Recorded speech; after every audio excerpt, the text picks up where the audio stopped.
கோகுல்ராஜ் கொலை வழக்கில் தேடப்பட்டு வரும் யுவராஜ் வீட்டில் இன்று சிபிசிஐடி போலீசார் விசாரணை நடத்தி வருகின்றனர். சங்ககிரியில் உள்ள யுவராஜின் வீட்டில் நடைபெற்று வரும் சோதனை குறித்த தகவல்களை நேரடியாக தருகிறார் எமது செய்தியாளர் சுரேஷ் பாபு. சுரேஷ் பாபு, இந்த சோதனை யார் தலைமையில் நடக்குது? எவ்வளவு நேரமா நடந்துட்டு இருக்கு?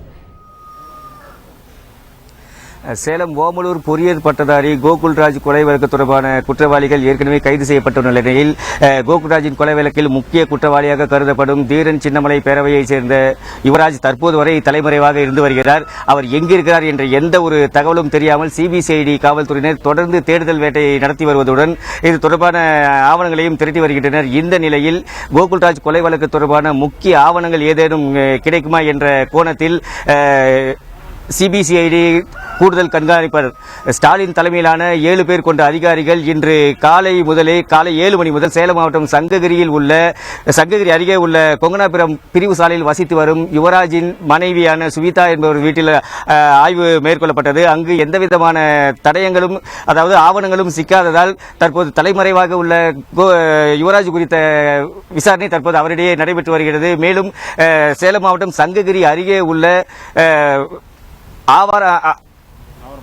ஆவாரம்பாளையம் ஒண்டிக்காடு பகுதியில் உள்ள யுவராஜின் உறவினர் வீட்டில் காலை 7 மணி முதல் விசாரணை நடைபெற்று கொண்டிருக்கிறது. அதோடு முக்கிய ஆவணங்கள் இருக்குமா என்ற தடயத்தையும் தற்போது சிபிசிஐடி காவல்துறையினர் தீவிரமாக அங்குலமாக உள்ளே தேடி வருகின்றனர். தொடர்ந்து கோகுல்ராஜ் யுவராஜ் எங்கே இருக்கிறார் என்ற தகவல் குறித்தும் அவரது உறவினரிடம் தொடர்ச்சியாக கேள்வி கேட்கப்பட்டு வருகிறது.